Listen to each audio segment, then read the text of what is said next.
itu tadi adalah gambaran bagaimana kesiagaan di rumah sakit di RSCM, salah satu rumah sakit terbaik di negeri ini, rumah sakit kelas A. Jadi memang terlihat sudah prepare begitu. Tetapi bagaimana kondisi rumah sakit kita di daerah yang lain? Yang jelas pemerintah sudah menyebutkan ada 100 rumah sakit yang siap. Saya ke Dr. Lia, Sekjen Perhimpunan Rumah Sakit Indonesia. 100 yang siap. Betul siap, Bu? Ya, jadi kami tahun 2007 ada 100 rumah sakit yang ditunjuk untuk rumah sakit rujukan untuk flu burung. Nah, jadi saat itu memang kami dilengkapi dengan berbagai peralatan serta SDM yang sudah dilatih untuk itu. Karena pada prinsipnya untuk menangani infeksi itu kan sama prosedur dan sebagainya. Artinya tidak dibedakan apakah itu sebuah infeksi corona ataupun yang lain. Flu burung pun sama influenza.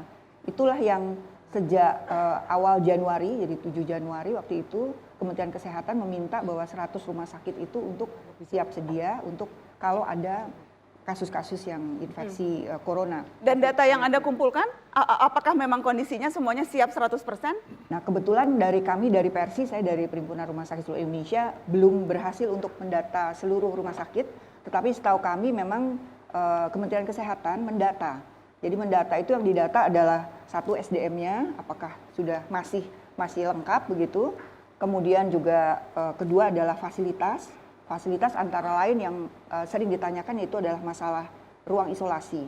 Jadi itu yang sedang didata oleh Kementerian Kesehatan. Dan data yang Anda peroleh sejauh ini? Sejauh yang saya peroleh, mungkin saya juga dapat informasi dari Kementerian Kesehatan, tapi mungkin sebaiknya Kementerian Kesehatan yang dapat menjelaskan. Data dari kami sendiri belum dapat dari seluruh rumah sakit, sekitar 25 rumah sakit menyatakan kira-kira ada sekitar 148 isolasi kamar, tempat tidur isolasi. 148 di seluruh Indonesia dari data 25 itu? Ya. Dan itu jauh dari cukup? Tapi rumah sakit di Indonesia ada 2.800. Jadi artinya masyarakat itu bisa tahu ada sekian-sekian, karena 100 rumah sakit itu kan baru saja kita tahu.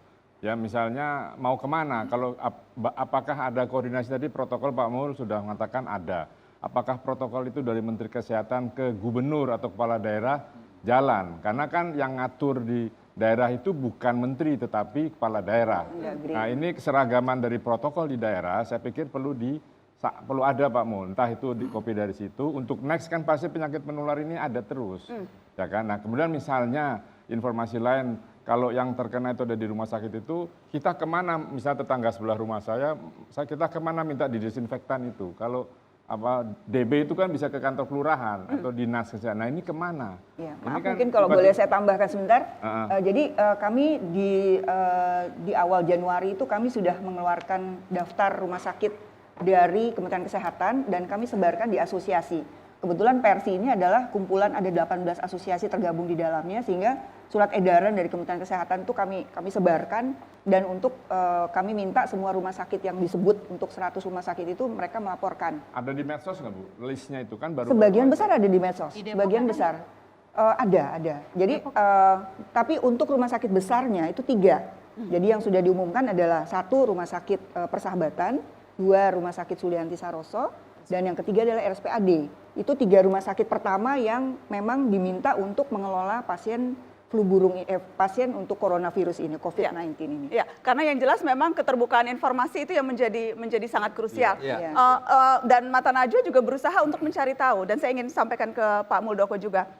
Jadi dari 100 rumah sakit, Pak Mul, tadi kami seharian berusaha menelpon, berhasil menelpon 30 rumah sakit, berhasil berbicara dengan humas dan mendapatkan informasi di 4 rumah sakit Fatmawati di Jakarta Selatan, Rumah Sakit Dr. M. Jamil di Kota Padang, Rumah Sakit Sanglah di Bali, Rumah Sakit Gunung Jati di Cirebon.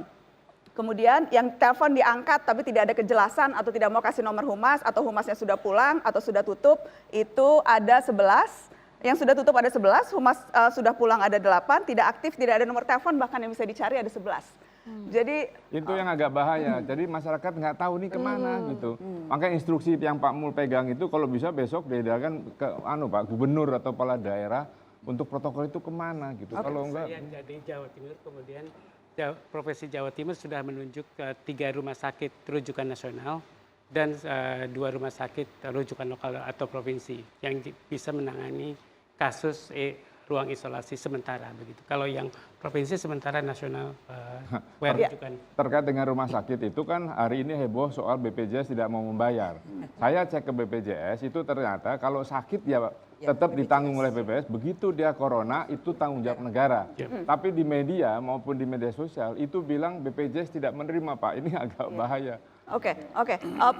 Saya mau ke Mbak Anies dulu sebelum nanti Pak Mul bisa menanggapi secara gabungan. Mbak Anies, kalau misalnya cerita dari yang Anda dengarkan dan yang Anda alami, apakah memang ada kesulitan untuk mendapatkan informasi, bahkan mungkin datang ke rumah sakit tertentu untuk kemudian tahu apakah dia corona atau tidak?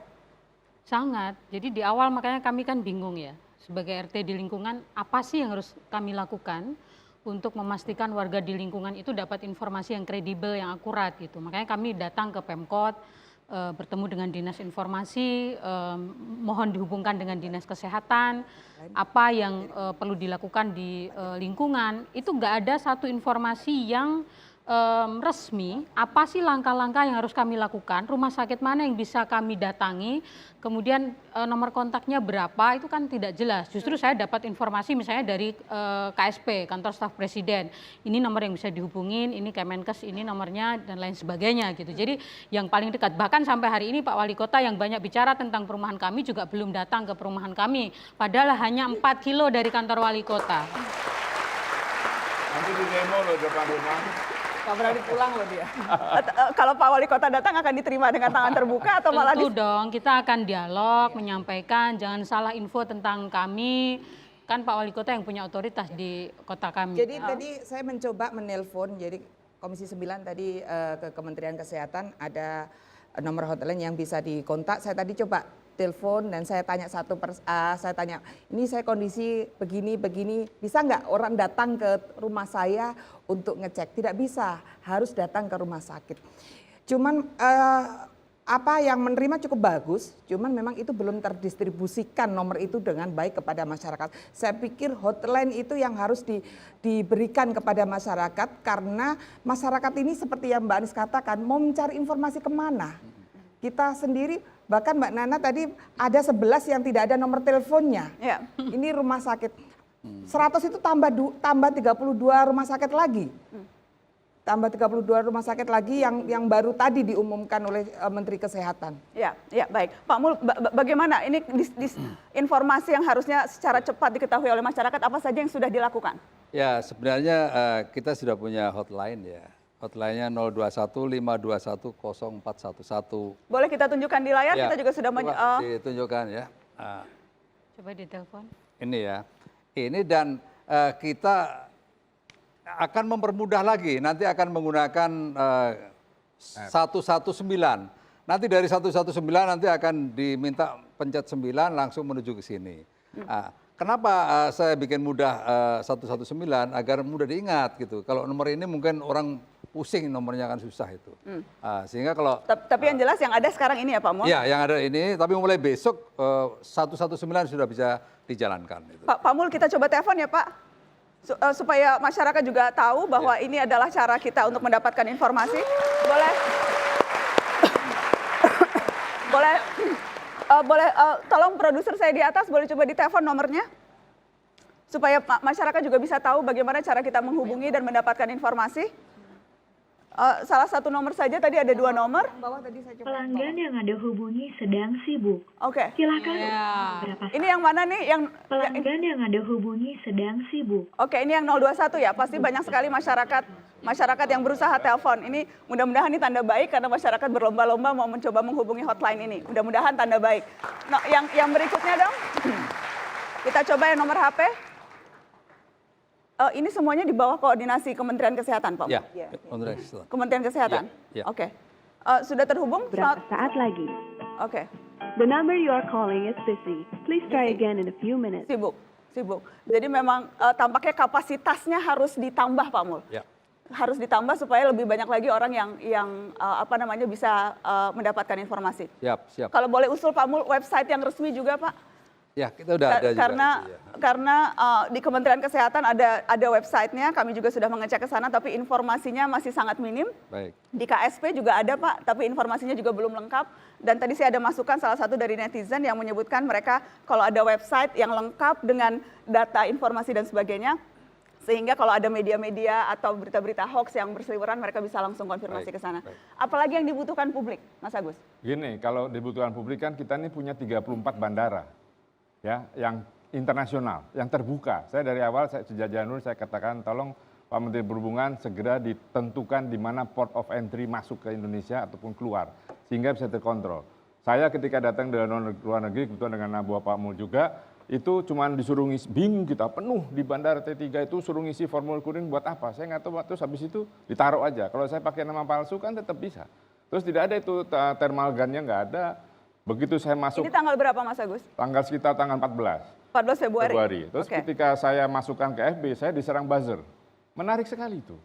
Ya, padahal kita ingin minta penjelasan, buzzer yang disuruh saya nggak tahu komandonya dari mana. Ya kan masuk itu langsung diserang buzzer bahwa Anda itu tidak ada itu, padahal tidak ada barang itu. Setelah itu besoknya baru ada yang berdiri jajar bawa pakai thermal gun. Ini saya dapat masukan dari dua staf ahli menteri bilang semua saya baru balik juga bingung nggak ada sekarang katanya. Nah, jadi port of entry itu sebaiknya ditentukan Pak dalam krisis gini supaya jangan 34 bandara internasional terbuka. Agak kontrolnya susah, kasihan teman-teman imigrasi. Oke, Mata Najwa juga terbang ke Singapura dan kemudian kembali ke sini. Kita ingin tahu bagaimana dan membandingkan seperti apa liputannya setelah pariwara. Tetap di sini.